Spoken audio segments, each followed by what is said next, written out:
kind of something. Is this your first day rolling? Me? Yeah. Just saying word. Take those bracelets off your wrists. Oh.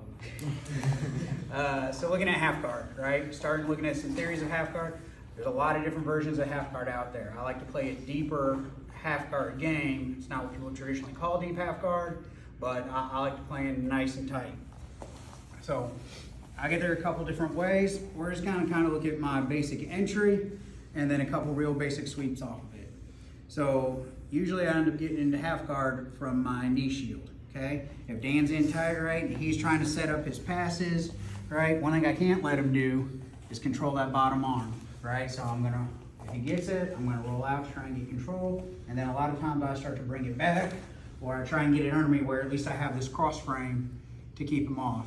If he starts getting control of that wrist and straightening it out, it's gonna be real hard for me to do anything because that's a hard lever for me to start breaking if he gets my wrist bent, right? So I like to keep that kind of out of the way.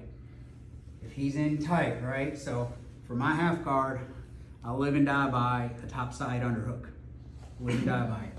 So if he's in tight how he's supposed to be, it's gonna be very difficult for me to weave my arm through there, okay? And that's where my knee shield comes into play. Okay, so what I like to do is I start to just like kind of moving it around. If I can get him real opened up, great, then I'll use that.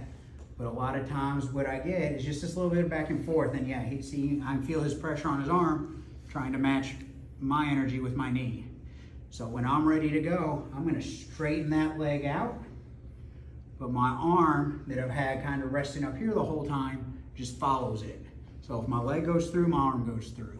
It's a real easy transition. If he's in tight, we're kind of in this battle here, my leg goes through, my arm gets underneath, okay? He kind of got, go back, no, you're fine there. He got a little bit inside there, but I'm still under his elbow, so I feel comfortable.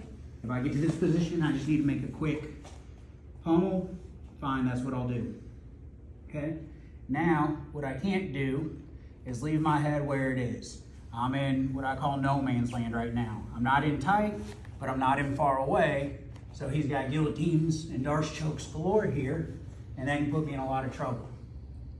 So as soon as I'm shooting this through, my head's coming all the way to make contact with his hip. I'm staying out so you all can hear me, but in reality, as this shoots through, I'm in here buried, and I'm shrugging my shoulders up. That's what's gonna keep me safe, okay? And if you'll notice my underhook, it's not around the waist. It's not up high, it's down low below his butt cheek onto his hamstring. The reason I do that is if I come high, look at the angle of my shoulder. So if he throws a darce on me, it stays really tight, really fast. If I just drop, you can keep that. If I just drop this underhook down, it drops my shoulder down, so it gives me a lot more time to defend the darce choke if one comes in there on the inside, okay? So as I'm shooting in and I'm getting this low underhook, the last thing I'm doing is I'm switching my feet. So my top leg steps over, bottom of my foot goes to the ground. I open up my leg that was wrapped around his, and I pull his leg towards me. The idea is I've turned his hip angle out, which makes it real hard for him to flatten me, which is what he wants to pass. If I leave this traditional hook in here, he can put his chest on me and he can flatten me out real easy. If the only thing I change is hooking this, watch this hip, it turns, now if he tries to flatten me out, he can't get square, he can't get chest to chest, okay? So one more time, I'm in here, I've got my knee shield, I'm shooting through, low underhook, head's in tight, and this hand goes ahead and drops to the mat under his shin bone, okay? We're just gonna work on getting into that position, and then we'll go over the sweep.